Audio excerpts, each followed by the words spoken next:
राजू नवघरे. 93च्या प्रस्तावावर बोलण्यासाठी मी आज इथे उभा आहे.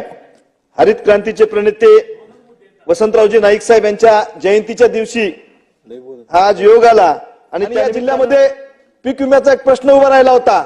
आता कृषी मंत्री धनुभाऊ सुद्धा इथं आज आपल्या सभागृहात आहेत. त्याच वेळेस त्यांना मी सांगितलं होतं की माझा हिंगोली जिल्हा आणि या जिल्ह्यामध्ये पीक विमा भेटला नाही.